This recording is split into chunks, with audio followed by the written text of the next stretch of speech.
لما تعدى حدوده خدته النداهة لحد المكان الملعون ومات فيه. أنا مين؟ صاحبي مات في حادثة عربية تقريبا كده من شهر.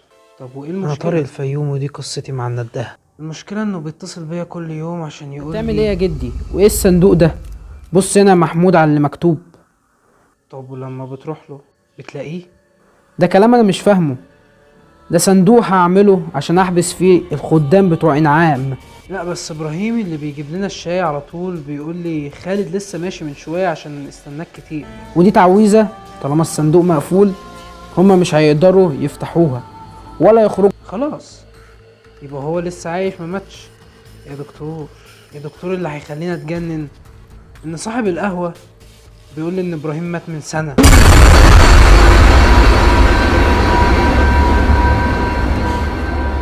بس لو حد حاول يفتحه هيقلبوا البلد والدم هيكون للركب.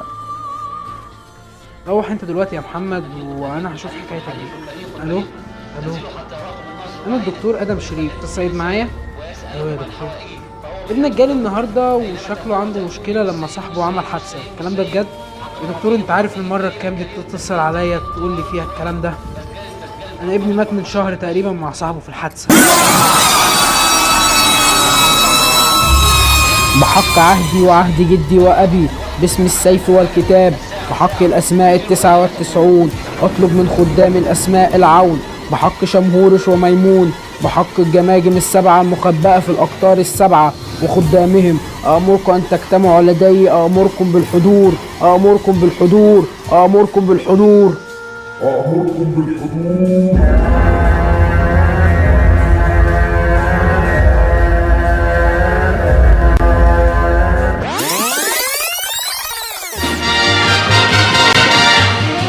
سلامات على كل اللي بيسمعوني.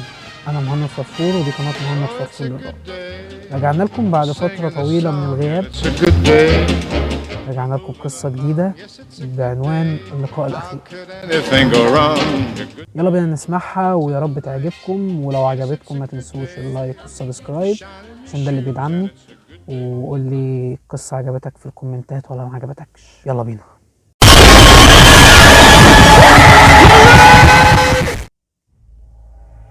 حاضر يا شيخ عبد الله، احكي لك كل حاجه حصلت معايا، بس بالله عليك اسمعني للاخر وصدقني في كل كلمه هقولها. ساعات الموت بيكون اهون عليك بكتير من اللي بتشوفه، واوقات بتسال نفسك اسئله كتيره وكتيره جدا كمان، وغالبا اسئلتك بتخرج منك بشكل مش كويس او حرام وغلط، وما ينفعش تقول كده. اهو اي كلمه من الكلام اللي فات ده، وعلشان اكون واضح معاك، ما ينفعش تقول ليه يحصل معايا كده، ليه انا بالذات عن الناس كلها. انا عملت ايه في حياتي عشان اقابل كل ده في طريقي؟ وحاجات كتير ما ينفعش تتقال، لكن من كتر الكبت اللي انت بتكون فيه ما عليك الا انك تقلب الترابيزة على كل حاجة حصلت وانت عاجز عن تفسيرها، يعني اللي شفته. وعشان ما اكدبش عليك انا قلت كده فعلا. ايوه قلت كده واكتر من كده كمان. عارف ان كل ده حرام، وقدري هو طريقي في حياتي، والمكتوب مفيهوش منه هروب. القدر عموما هو كتابك المفتوح من اول ما تتولد، وهو معاك لحد ما كتابك يكبر معاك، ويوم ورا يوم وشهر ورا شهر وسنة ورا سنة، لحد ما تبدأ تتشكل انت على حسب عاداتك وتقاليدك. ايا كان انت مين ومنين، ايا كان انت ابن مين. كل يوم ليك صفحة تبتدي من اول ما تصحى من نومك لحد ما ترجع لسريرك تاني. ثواني بس، عايز افهمك حاجة بسيطة وبطريقة سلسة عشان تقدر تفهمني كويس وتستوعب معايا كلامي.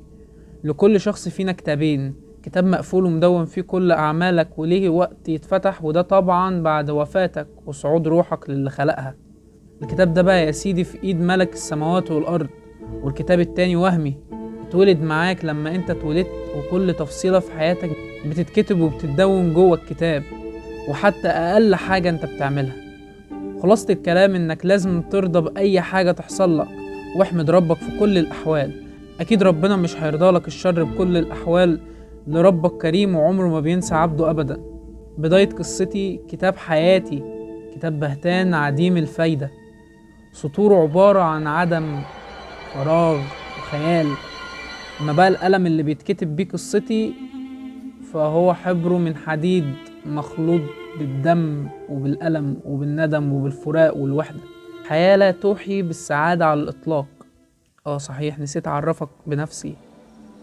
انا سعيد محمد عبد العظيم، عندي 24 سنة بس. صحيح، ايه رأيك في اسمي سعيد؟ حلو مش كده؟ في الحقيقة اسم ولكن ليس على مسمى. جدي كان دايما يحكي ان ابويا كان بيحب الحياة ومتعلق بيها، فعشان كده سماني سعيد. كان فاكر ان بكده هيمحي علامات الحزن في حياتي. معذور، لانه عاش في بيئة بسيطة.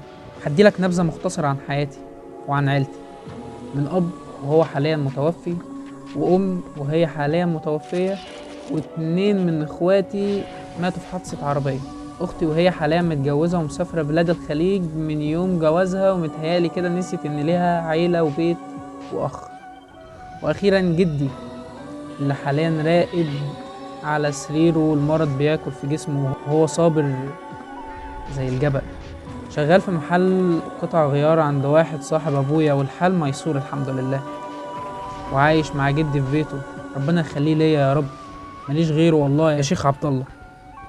مش هقولك مقطوع من شجرة، لأ، أنا عندي عيلة وعيلة كبيرة كمان في البلد، بس بعدوا عني مش عارف ليه. الموضوع بقى بدأ معايا بحلم، أحلى حلم في حياتي، واللي قلب بعد كده بكابوس غريب. حلمت إني واقف وسط خضرة كبيرة وحواليا طيور وفراشات. كنت بلف حوالين نفسي علشان أشوفهم، لكن حصل حاجة غريبة. شفت الفراشات طارت وراحت لمكان تاني بعيد عن مكان اللي أنا كنت واقف فيه. وقفوا على حاجة غريبة بشكل طولي على الأرض. قربت للطريق ليهم لأني حسيت بشيء غريب بيدفعني للمكان ده. ولما وصلت لقيت الفراشات مغطين حاجة على الأرض، واضح إنه كان جسم بني آدم. في لمحة بصر الفراشات كلها بدأوا يطيروا بسرعة جنونية. بصيت على مكان الفراشات وكانت المفاجأة. صحيت من نومي قبل ما أشوف اللي أنا كنت عايز أشوفه. الأغرب من كده إني حلمت بنفس التفاصيل دي بالظبط حوالي 6 أيام متواصلة لحد ما وصلت لليوم السابع. حلمت بنفس الحلم الغريب وبنفس التفاصيل لحد ما وصلت للمكان اللي طاروا الفراشات من على شيء موجود على الأرض عشان ألاقي اللي كنت متوقعه من الأول. أيوة، لقيت جسم البني آدم وكأنه كان نايم على الأرض. بس اتفاجئت لأني شفت جسم البنت لكن من غير ملامح خالص، وشعاع غريب طالع من مكان في وشها لكن ما قدرتش أحدد ملامحها من كتر الضوء اللي كان في وشها. اتخضيت ورجعت بظهري لورا ووقعت. وانا برجع بظهري حسيت بخطوات جاية من ورايا. لمحت بطرف عيني الخيال جنبي ورايا وجاي عليا وماشي بشكل منتظم. حسيت ان السما بدأت لونها تتغير من اللون الابيض الصافي للون الاحمر الباهت. على وشي بدأت تظهر كل علامات الرعب والفزع. فجأة ايد كبيرة اتحطت على كتفي. بعد كده صحيت من الكابوس ده وحاسس بوجع على كتفي مكان ما الشيء الغريب ده حط ايده عليه. حكيت الكابوس ده لجدي، كان رده حكيم بصراحة. قال لي يا حبيبي مش معنى انك حلمت بحاجة بشكل متواصل كده انك تحتار قوي كده. عادي يا ابني، كل شيء في العالم ممكن يحصل، فانت عليك انك تتوقع حدوث اي شيء غريب من غير ما تتفاجئ ولا تحير نفسك يا سعيد يا ابني. بصراحة عنده حق. انا ليه كل تفكيري في الكابوس ده؟ عادي يعني، اي حد ممكن يحصل معاه كده، وارد. لكن اللي مش وارد بقى اني بعد فترة قصيرة اشوف كابوس مشابه للكابوس اللي فات، مع اختلاف اني في الكابوس الجديد كنت واقف وسط مكان اشبه بالخرابة وحواليا اصوات حيوانات متداخلة والمكان كله مليان بالدخان. حسيت بجسم جاي وسط الدخان انا شايفه. الواضح انها بنت شعرها مجعد وكبير ومنكوش. سمع صوت ضحكات ومعاها صوت بيقول اللقاء الأخير. صحيت بسرعة وكل عرق. شربت مية من الإزازة بحطها جنبي دايما على الكومودينو. استعذت بالله من الشيطان الرجيم وهديت شوية وبصيت في الساعة لقيتها 3 الفجر وسمع بره صوت الفجر. شلت الغطا من عليا ودخلت الحمام عشان اغسل وشي واحاول اهدى. نشفت وشي بالفوطة بعد ما غسلته ورجعت قعدت على السرير. بعد ما دخلت اطمنت على جدي. بدأ بقى يتسلسل لدماغي كل تفاصيل الكابوس. اللي اعرفه ان الصعب على اي حد يفتكر بداية حلمه ايه. غالبا الناس لما بيفتكروا هم حلموا بايه بيحكوا من نص الحلم، لكن الغريب اني شفت الحلم كله من بدايته لنهاية كلمة اللقاء الأخير. مش عارف، حاسس برسائل بتتبعت لي من شخص مجهول معرفوش، ولا حتى أعرف يعني إيه اللقاء الأخير. من عادتي لما بصحى من النوم حتى لو نمت 10 دقايق مش بعرف أنام تاني، بحكم إني ماليش أصحاب، إلا إني اعتبرت قلمي وكشكول الرسم بتاعي هم أصحابي، وأي كبت أحس بيه أرسم اللي يجي في بالي، وهي طريقة من طرق إن أنا بخرج الكبت اللي جوايا بطريقة صحية أحسن مما أطلعه في شربي للسجاير والقرف ده. الموضوع من الأول بدأ معايا بهواية بسيطة للرسم، لكن حبي وإخلاصي للرسم مع الوقت بقيت فنان. مش هقول 100%، لأ، على الأقل بقيت بعرف أرسم أفضل من الأول. بحس مؤخرا لما بمسك قلمي وبحس إني بيتحكم فيا مش أنا اللي بتحكم. المرة دي حضرت كل حاجة وبدأت إيدي تتحرك على الورقة بتركيز شديد، وبعد بالظبط 5 دقايق بصيت على الورقة عشان أتفاجئ برسمتي. لقيتني رسمت وش البنت من غير ملامح بالظبط زي ما شفتها في كوابيس السبعة. ومجرد ما خلصت الرسمة ركزت في ملامحها شوية، مع كل ده النور كله انقطع.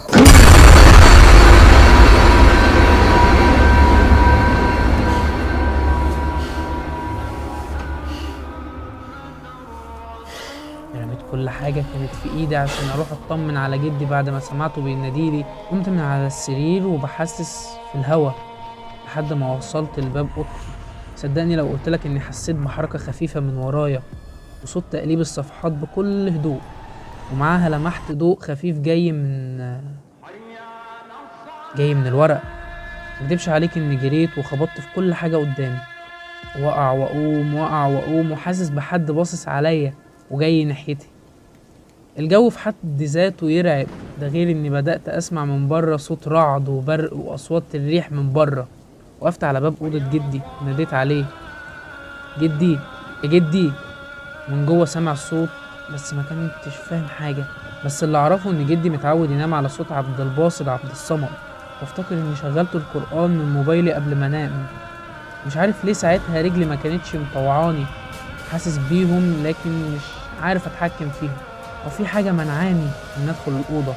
بعد وقت بسيط وعدم رد جدي على نداية قررت اطلع فوق السطح زي ما عوايدي لما النور يقطع. حسست لحد ما وصلت للمطبخ، جبت شمعة وكبريت، مشيت شوية لبره لحد قبل الباب بتاع البيت، ولعت الشمعة ورميت الكبريت بعيد وداريت على الشمعة بايدي. وقبل ما ايدي توصل لمفتاح الباب سمعت صوت حد بيخبط على الباب، بس مش باب البيت، باب الأوضة بتاعتي. حطيت راسي في الأرض بتأمل صوت الخبط ده لحد ما لاحظت حاجة غريبة فعلا، وحاول تصدقني.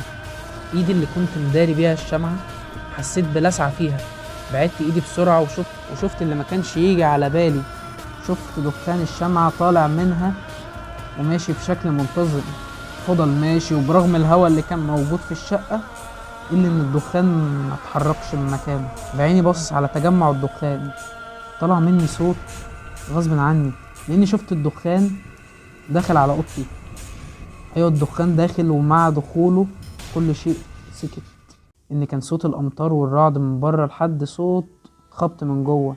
عدت ثواني وهي الأصعب عليا، وشوية والنور جه والأنوار ملت الشقة. طفيت الشمعة وحطيتها على الترابيزة وماشي بكل هدوء وبخطوات ثابتة، وجوايا مليون حاجة تخليني مدخلش الأوضة، لكن من الغريزة السيئة اللي عندي اللي هي الفضول، والفضول هو اللي بيقتلني. وصلت لباب الأوضة وسامع وانا بره نفس أصوات تقليب الصفحات، وبصيت ملقتش حاجة، وشايف الورق في كل مكان متبعتر. دخلت وانا حاسس بحاجة هتحصل، لكن الغريب ما حصلش حاجة، بالعكس ارتحت جدا لاني سمعت صوت الأذان بيدن. جريت على السرير واتغطيت وبراقب الأوضة ركن ركن. بعدها النوم غلبني. حلم تاني راودني في الليلة المرعبة، لكن الحلم المرة دي مختلف تماما. حسيت اني طاير من الفرحة وسط أشجار كتيرة، والناحية التانية ماسك ايد حد لما بصيت له لقيت أحلى وأجمل مخلوقة في الدنيا كلها. جمال طبيعي، عيون زرقاء، ضحكة عمري ما في حياتي ما شفت زيها، أرق صوت سمعته في حياتي. وفاكر قالت لي ايه بالظبط؟ قالت لي انت معشوق يا سعيد. كنت فرحان، وفعلا كنت سعيد بجد وانا معاها في الحلم، حاسس اني عايش مع المخلوقة الملائكية دي طول عمري. صحيت من النوم بنفس الفرحة وقلبي المنشرح والسعادة على ملامحي. بصيت في ساعتي لقيتها 8. قمت وكل تفاؤل ونشاط على غير العادة. دخلت على جدي لقيته بيصلي وهو قاعد على السرير. وقفت لحد ما خلص، جريت عليه وبوست ايده وراسه واتكلمنا كتير، واستفسر مني عن جدول النهاردة. وكالعادة قلتله هروح الشغل يا جدي وهاجي على الساعة 3، هروح اصلي العصر في الجامع اللي جنبنا، وبعد كده هجيلك على طول، وهكلم هاجر بنت عمي تعمل لنا الغدا وتجيبهولك تاكل يا جدي عقبال ما انا اجي. ماشي. سبته بعد ما بوست ايده، لبست ورحت الشغل وخلصت لحد ما العصر أذن. قررت اروح اصلي كعادتي، لكن حصل حاجة غريبة. جالي نفس احساسي لما كنت واقف قدام باب اوضة جدي لما النور كان مقطوع. ايوه، ما قدرتش ادخل الجامع، حاجة من جوايا بتقولي ما تدخلش. بصيت للناس اللي داخلة الجامع وجوايا 1000 احساس متداخل ومليون صراع جوايا. انتهى بيا المطاف للبيت. طلعت البيت وكلي قلق، الحاجة جوايا شاكك فيها، ربنا يستر بقى. طلعت المفتاح وفتحت الباب، قفلته ورايا. دخلت لجدي لقيته نايم، مرضتش اصحيه، وخصوصا اني شفت الاكل جنب جدي واطمنت ان كل حاجة الحمد لله. دخلت اوضتي، رميت نفسي على السرير وما استنيتش اقلع هدومي، لا، نمت. ونمت نوم عميق جدا. صحيت على صوت خبط على باب اوضتي، واللي ضايقني اكتر ريحة الدخان اللي شميتها. صحيت مفزوع، رميت الغطا من عليا وفتحت النور من جنبي. لفت نظري لما دعكت في عيني حاجة واقفة على يمين السرير، ضوء او خيال على الحيطة. بصيت بكل حذر علشان الاقي واحدة واقفة عند ركن السرير لابسة اسود وماسكة شمعة ومحاوطة بايديها. صورتها ما كانتش واضحة ليا، ملامحها ما كانتش ظهرالي. فجأة نفخت في الشمعة واتطفت، وما شفتش اي حاجة حواليا، لان لما الشمعة انطفت نور الاباجورة اللي كانت جنبي اتطفى. حسيت بجسمي بيحضني، ومعاه حسيت ببرد قارس، وصوت جوايا بيقول انت معشوق يا سعيد، انت معشوق يا سعيد. صدقني لما اقولك اني فرحت اكتر ما كان الخوف مسيطر عليا. لو جيت فكرت في الموضوع اللي انا فيه بمنظور تاني هتخاف قوي كمان، وممكن تروح فيها، وانت اكيد عارف بكل حاجة بقولها لك، ومتهيألي ورد عليك كتير من الحالات ديت. المهم اللي حصل اني بجد حسيت براحة قلبي وامان عمري ما حسيت بيهم ولا اعرف معناهم الا في الوقت لما اتحضنت. لمستها ليا بتحمل الدفى برغم ان في برد. مع كل ده فهمت حاجة صغيرة، ان روحي مستسلمة المخلوقة دي لكن جسمي لا، لاني لما حاولت احرك ايدي حسيت بتقل فيهم شديد لحد ما اتأكدت ان ايدي اتجمدت من الخوف، وكذلك رجلي وكل اطراف صوابعي. يا ترى كل ده من الرسمة اللي رسمتها، ولا هلاوس بسبب الاحلام المتواصلة؟ هلاوس؟ اكيد مش هلاوس، لاني حاسس بكل اللي قلته. صمت لحد ما قطع الصمت ده كلامها. قالت لي انا حبيتك ومش هسيبك، ما تخافش طول ما انت معايا، اوعى تخاف من اي حاجة هتشوفها، انت معشوق يا سعيد.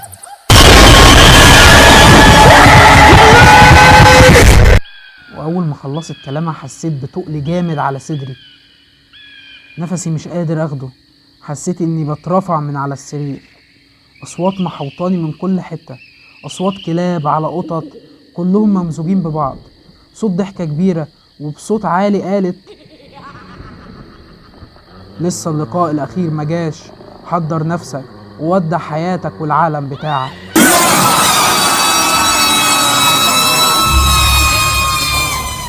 وبعدها اتهبت جسمي على السرير بعد ما كنت طاير حوالي 2 متر فوق السرير.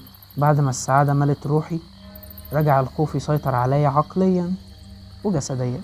عقلي واقف وعجز عن التفكير وتفسير اللي حصل بالكامل. يعني ايه اصحى من النوم واشوف واحدة واقفالي ويحصل كل ده؟ مين دي؟ انا معشوقها ازاي؟ بعد كده ما قدرتش اقعد في البيت وجيت لك يا عم الشيخ. افهم منك كل حاجة، وانت طلبت مني احكي لك كل حاجة بالتفصيل، وده اللي حصل.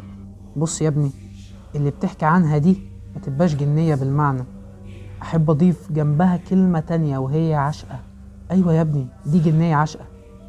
ما تستغربش يا ابني، وما تفتكرش ان الجن العاشق بيجي للستات بس، وللرجالة كمان، وانت مثال على كلامي ده. وعايز اقولك على حاجة كمان، قصدها من اللقاء الاخير ده بانها هتاخد روحك لعالمها، ومش روحك بس، جسدك كمان. واضح يا ابني انها بنت ملك عندهم، لان لو الجنيات العاشقة بيكونوا اقوياء جدا، والقوة دي ما تجيش الا من ابناء الملوك. الحل يا ابني انك تصلي وتدعي قبل فوات الاوان. وبعد مرور 15 يوم، السلام عليكم، انا الشيخ عبد الله. بعد ما سعيد مشى من عندي اختفى لفترة كبيرة جدا، قلقت عليه قوي. رحت عند بيته، فتحت لي واحدة بنت شابة، عرفت انها هاجر. لما سألتها عن سعيد قالت لي وهي بتمسح دموعها، سعيد من 15 يوم اختفى خالص ومش عارفين راح فين، ولحد وقتنا ده مش لاقينه. بالله عليك يا حضرة لو لقيته طمنا، سعيد ملوش حد يروح له، واهله مش بيحبوه. نزلت من عنده وقررت اجيب ورق وقلم واكتب كل حاجة حصلت، من اول ما قال لي على حكايته لحد ما اختفى وفات الاوان عليه. واكيد خدته لعالمها، واللقاء الاخير وجب. يا ريت اللي تقع تحت ايده القصة دي يدعيله، لانه دلوقتي في مكان لا يعلمه الا الله سبحانه وتعالى. والعنوان للي عايز يطمن على سعيد 22 شارع منصور علي عبد الرحمن بحلوان. ما تنسوش تدعوا له يا ولاد. السلام عليكم. وبكده تكون قصتنا انتهت. احب اشكركم على حسن الاستماع. كان معكم مهند فرفور من قناة مهند فرفور للرعب. يا ريت ما تنسوش الاشتراك في القناة وتفعيل زر الجرس وتعملوا لايك وتقولوا رأيكم في الكومنتات لو القصة عجبتكم، وان شاء الله يكون في قصص جديدة هتنزل في الفترة اللي جاية. احب اشكركم وتصبحوا على خير. يا رفاق الصبر في حكم القدر، هل لنا من منصف يجلو الخبر؟ كيف كان الحب أو كيف ظهر؟ سحر لحظ أم عن الغيب